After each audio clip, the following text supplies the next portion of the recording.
میرے امام شہید کربلا نے جب آخری وقت آیا تو بھی اپنے سر کو سجدے میں رکھا اور سر سجدے میں رکھ کر کے بتا دیا اوروں کو جان سے محبت ہے لیکن علی کے بیٹے کو اپنی جان سے زیادہ سجدے سے محبت ہے.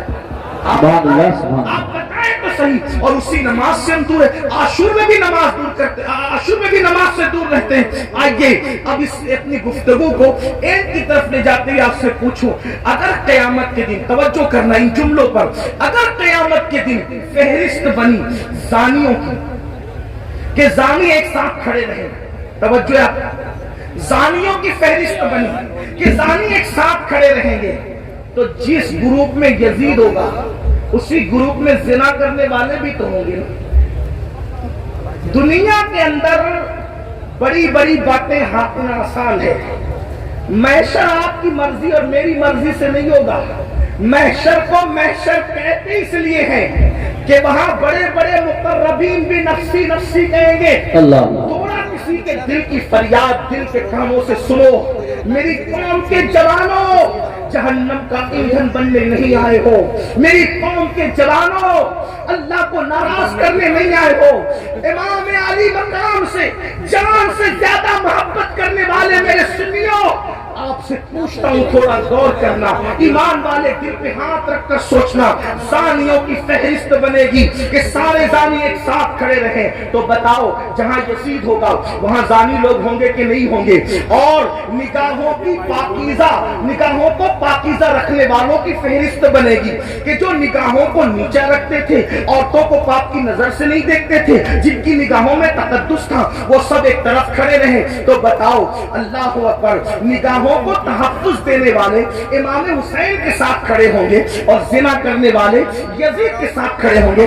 اگر قیامت میں ایسا ہو گیا, اگر ہو گیا کہ بے نمازی ایک ساتھ رہیں اور نمازوں کی پابندی کرنے والے ایک ساتھ کھڑے رہیں, تو بتاؤ یزید کے ساتھ کھڑے ہوں گے کہ نہیں ہوں گے بے نمازی؟ اور جو نمازوں کو تحفظ دیتے تھے وہ اس شہید کے ساتھ کھڑے ہوں گے کہ نہیں ہوں گے جس نے سر کو سجدے میں قربان کیا ہے, سر سجدے میں قربان کیا ہے. اللہ اللہ کسی نے کہا تھا ہو سکے تو لائیے دونوں جہاں میزان میں نے ایک سجدہ زمین کربلا سے لے لیا. اللہ اکبر. بتاؤ مسلمانوں, تو پتا چلا یہ نظریات کی جنگ ہے, یہ نظریات کی جنگ ہے. آپ سے پوچھوں, جنگ میں جب انسان جاتا ہے, جنگ میں جب انسان جاتا ہے فوج لے کر جاتا ہے, بہن لے کر نہیں جاتا. جنگ میں انسان جاتا ہے فوج لے کر جاتا ہے, بیویاں لے کر نہیں جاتا. جنگ میں انسان جاتا ہے اللہ اکبر فوج لے کر جاتا ہے, سوتیلے بھائی لے کر نہیں جاتا. جنگ میں انسان جاتا ہے 6 مہینے کا بچہ لے کر نہیں جاتا. امام آپ جنگ میں بھی جا رہے ہیں, اور کچھ لوگ یہ کہتے ہیں کہ چلو اتفاقی حادثہ ہو گیا. اتفاقی حادثہ آپ کے مورخین کے لوگوں کے لیے کہنے کو ہے, ورنہ رسول اللہ کے گھر کا بچہ بچہ جانتا تھا. آقا نے اتنی تفصیل سے کربلا بیان کی تھی. ابن عباس کہتے ہیں کہ نبی کے گھر کے بچے بچے کو پتا تھا کہ حسین میدان کربلا میں کھڑے جو وہ شہید ہوں گے جنگ صفین کے موقع پر. مولا کائنات جب کربلا کے قریب سے گزرے تو روئے, فرمایا یہاں حسین کے اونٹ بیٹھیں گے, یہاں ان کے کجاوے رکھے جائیں گے. یعنی کتنی تفصیل معلوم تھی خاندان رسول کو کہ اونٹ کہاں بیٹھیں گے وہ بھی پتا ہے, خیمے کہاں لگیں گے وہ بھی پتا ہے, کجاوے کہاں رکھے جائیں گے وہ بھی پتا ہے. آپ کہتے ہیں حادثہ ہو گیا, لیکن یہ حقائق ہے, سچائی ہے. امام آپ جنگ کے لیے جا رہے ہیں لیکن بیویاں لے جا رہے ہیں, جنگ کے لیے جا رہے ہیں, بہنیں لے جا رہے ہیں, جنگ کے لیے جا رہے ہیں, بیٹیاں لے جا رہے ہیں, جنگ کے لیے جا رہے ہیں, بچے لے جا رہے ہیں, جنگ کے لیے جا رہے ہیں, سوتیلے بھائی لے جا رہے ہیں. ایسا کیوں؟ امام گویا کے بتائیں گے یہ تلواروں کے ٹکرانے کی جنگ نہیں بلکہ یہ کردار کی جنگ ہے, یہ نظریات کی جنگ ہے. ایک طرف یزید سوتیلی ماں کو پاک کی نظر سے دیکھ رہا ہے, تو ہم میدان میں بتائیں گے کہ سوتیلے رشتے کا تقدس کیا ہے. آپ دیکھیں پوری دنیا کے اندر سوتیلا رشتہ ہمیشہ مشکوک رہا ہے. آپ توجہ کریں, سوتیلا رشتہ ہمیشہ مشکوک رہا ہے. آپ نہیں دیکھتے سوتیلے رشتے کا مطلب, قرآن کی تفاسیر اٹھا کر کے دیکھیں, ابن عباس سے لے کر صاحب نعیمی تک سوتیلے رشتے کا مطلب کیا.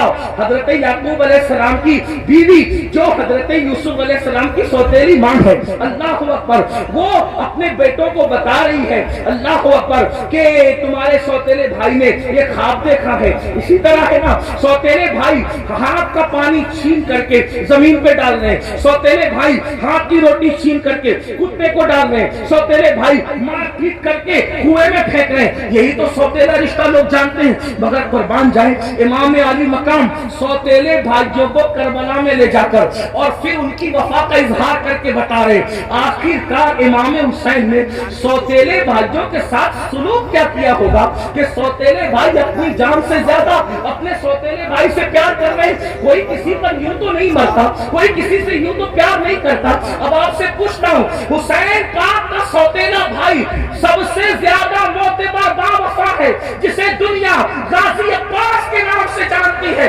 آپ سے پوچھتا ہوں، وفا کا دوسرا نام اگر کربلا کے بعد ہم سے کوئی پوچھے تو ہم حضرت غازی عباس کا نام لیا کرتے ہیں۔ شمر نے اللہ اکبر رشتہ داری کی وجہ سے حضرت عباس کو امان لکھی، ان کے بھائیوں کو امان لکھی، تو حضرت عباس نے کہا شمر تجھ پر بھی لعنت ہے اور تیری امان پر بھی لعنت ہے، واللہ تو نے نبی کے شہزادے کو امان نہیں دی۔ ان کو کاٹنا چاہتا اور ہمیں بچانا چاہتا ہے۔ حسین کے بعد زندہ رہنے کو ہم پسند ہی نہیں کرتے۔ یہ ایک سوتیلے بھائی کا جذبہ۔ اب آپ سے پوچھتا ہوں، اگر آپ کربلائی ہے، اگر آپ حسینی ہے، تو اس مجمع میں اپنے دل میں سوچو آپ کے سگے بھائی کے ساتھ آپ کا سلوک کیا ہے؟ کربلا صرف کالے کپڑوں کا نام تو نہیں نا پہننے، کیا کربلا سینہ پیٹنے کا نام نہیں ہمارے درمیان۔ ہمارے درمیان کربلا اسوہ مصطفیٰ کی تفسیر کا نام ہے۔ ہمارے نزدیک کربلا بدر و احد کے مقصد کی تکمیل کا نام ہے۔ آپ سمجھتے کیا ہے کربلا کو، لیکن ہمارے اندر کربلا کہاں ہے؟ ہم نے رسمی اور اسمی کربلا کو تو دیکھا، ہم نے حقیقت کربلا کو نہیں دیکھا۔ بتاؤ آپ اور ہمارا جذبہ بھائی کے بارے میں کیا؟ یہی نا اس کا کیس ہڑپ کر لیا، اس کا حصہ ہضم کر لیا، اس پر کیس کر دیا، اس کے خلاف کھڑے ہو گئے، اس کی بیٹی کو اچھے رشتے آتے تو آپ کو پسند نہیں آتا، آپ کو ہضم نہیں ہوتا۔ بتائیں تو صحیح، اس کے گھر میں بیٹے ہی بیٹے پیدا ہو تو آپ کو تکلیف ہوتی ہے۔ یہ آپ کا معاملہ سگے بھائی کے لیے، اور وہاں سوتیلے بھائی کے ساتھ انداز کیا ہے؟ سرکار غازی عباس کے ساتھ دیکھیں، پھر اس کے بعد